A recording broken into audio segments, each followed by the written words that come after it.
Bismillahirrahmanirrahim. Assalamualaikum warahmatullahi wabarakatuh.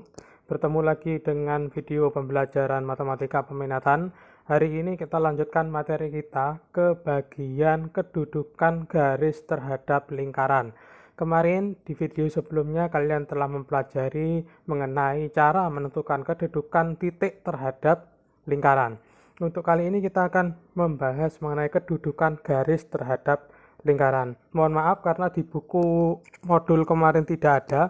Ini saya menggunakan modul tahun kemarin, LKS tahun kemarin yang digunakan untuk kelas 11, dan saya kira buku ini lebih banyak contoh soalnya dibanding modul yang kita pakai tahun ini.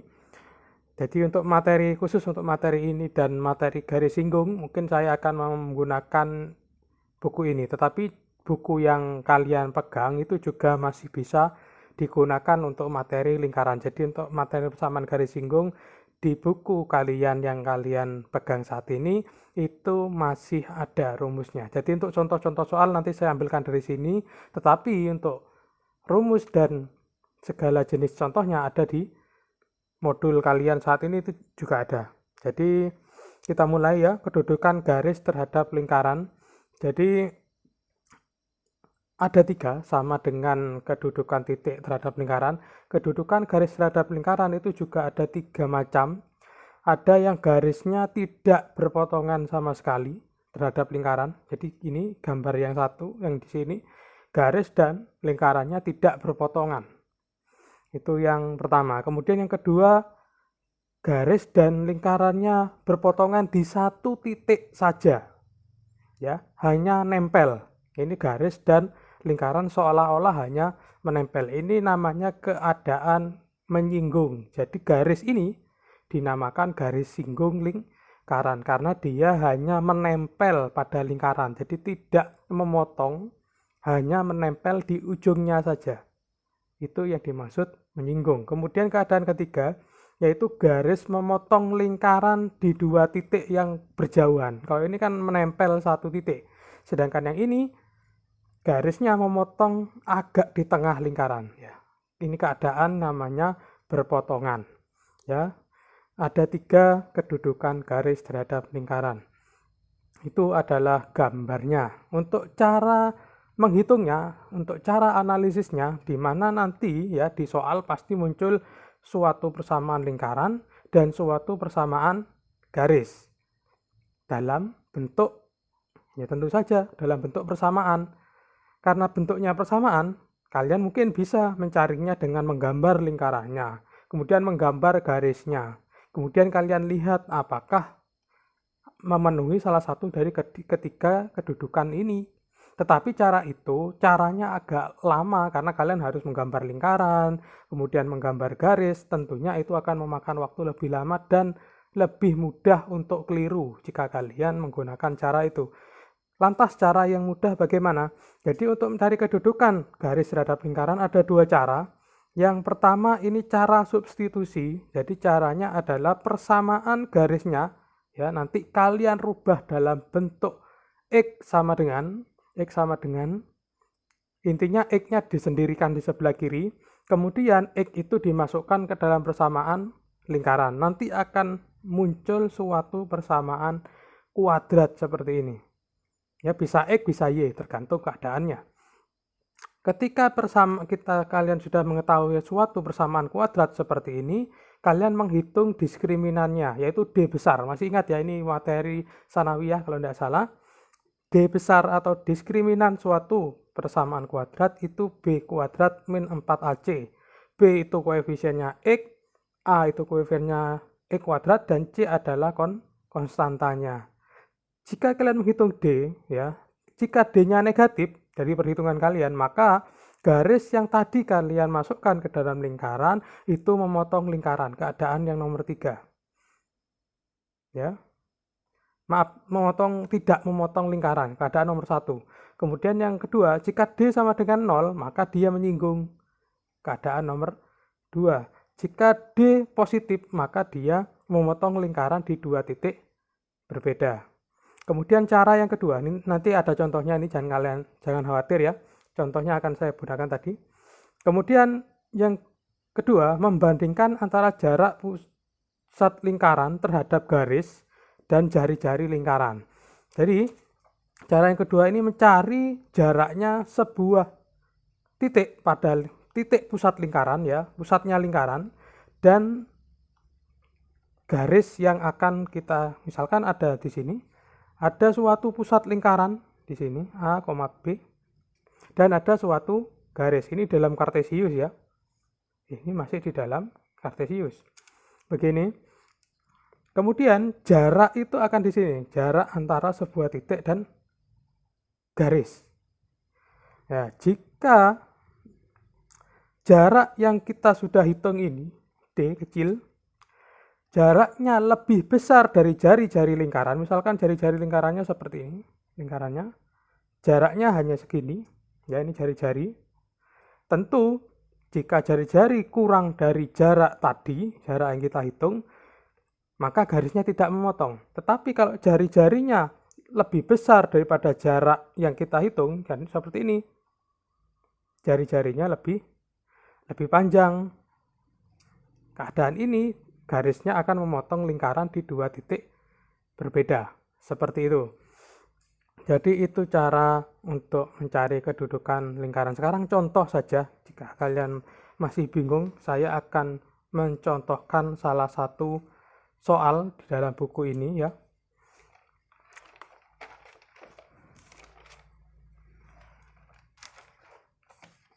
Misalkan kita punya sebuah persamaan lingkaran, yaitu x kuadrat plus y kuadrat min 2x min 4y min 20 sama dengan 0, dan suatu garis ya, garis dengan persamaan garisnya x plus 7y plus 10 sama dengan 0. Ya, ciri-ciri persamaan garis masih ingat ya, bahwa x dan y-nya itu tidak berpangkat atau tidak berakar. Itu salah satu ciri utama suatu persamaan dikatakan sebagai persamaan garis. Kita sudah tahu lingkaran, kita sudah tahu garis. Sekarang kita mencari kedudukan garis tersebut terhadap lingkaran ini, lingkaran x kuadrat y kuadrat min 2x min 4y min 20 sama dengan 0. Jadi ini bentuknya persamaan umum, jadi sama saja untuk persamaan yang tidak umum juga caranya sama. Langkah pertama yaitu kalian sendirikan x atau y-nya. Misalkan ini x sudah sendiri, tidak punya koefisien, lebih mudah ya. Jadi x sama dengan, nah untuk membuat x sama dengan seperti ini, maka 7y dan 10 ini harus pindah ke sebelah kanan, menjadi min 7y min 10. Seperti itu. Setelah itu, bagian ini kalian masukkan ke dalam persamaan lingkaran. Bagian apanya yang diganti? Bagian x-nya. Ya, persamaan ini kalian masukkan x kuadrat plus y kuadrat min 2x min 4y min 20 sama dengan 0. Begini, dimasukkan ke dalam x. Mana yang x? Ini dan ini. Untuk y-nya biarkan. Masukkan ke sana. Karena ini x kuadrat, maka tentu menjadi min 7y min 10 kuadrat. Ya kan? Plus y kuadrat min 2. X-nya diganti ini, min 7y min 10. Min 4y min 20 sama dengan 0. Kok panjang? Ya memang seperti itu caranya. Kemudian setelah kalian olah ya, di sini bisa kalian jabarkan menjadi 49y kuadrat ya. Kemudian plus 140y ini dijabarkan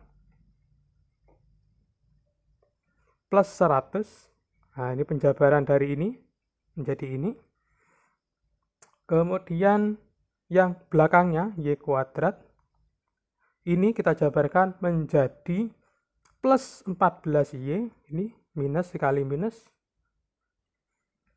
plus 20 min 2 kali min 10, kemudian min 4y min 20 sama dengan 0. Begini panjang. Kemudian kita perpendek, ya, yang Y kuadrat kita gabungkan Y kuadrat, yang Y kita gabungkan Y, yang tidak bervariabel atau konstanta kita gabungkan. Menjadi ini 49, di sini 1, berarti 50, Y kuadrat, 140 tambah 14 ditambah 4, berapa? Dikurangi 4 ya, maaf, jadi 150 Y, kemudian konstantanya 100 plus 20 min 20, jadi 100 sama dengan 0. Ini adalah persamaan kuadrat, karena ada kuadratnya, satu buah variabel yaitu Y. Nah, setelah di sini kita langsung mencari D atau diskriminan. D itu rumusnya adalah B kuadrat min 4A dikali C. 4 dikali A dikali C. Nah, B itu didapat dari mana? B itu koefisiennya Y. Ya, di sini ini B. Yang di depan ini A dan belakang sendiri ini C. Ya, koefisiennya saja atau angkanya saja. Berarti B kuadrat itu 150 kuadrat. Gitu.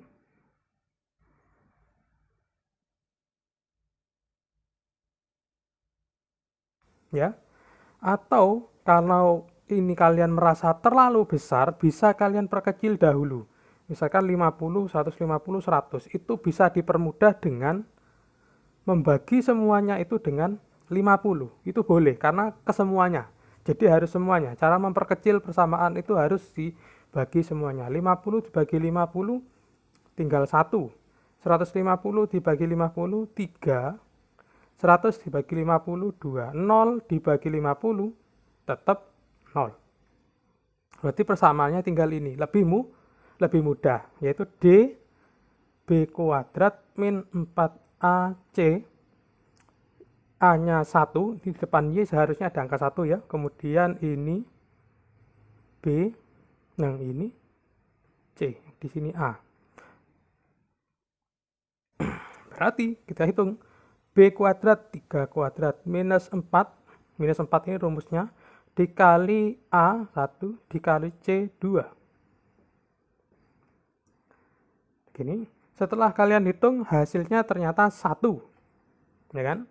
9 dikurangi 8, 1. 1 itu positif ya. 1 positif karena D-nya 1.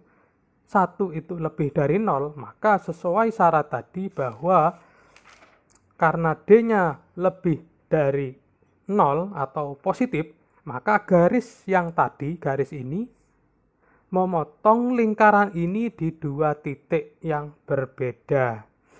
Kelebihan dari cara ini adalah setelah kalian ketemu tadi persamaan kuadrat ini, kalian bisa mencari di mana perpotongan dari lingkaran. Kalian hanya perlu menyelesaikan ini, ketemu Y, 2 buah Y, kemudian masukkan ke dalam persamaan garis. Kalian akan menemukan dua titik di mana dua titik itu menjadi titik potong antara garis dan lingkaran.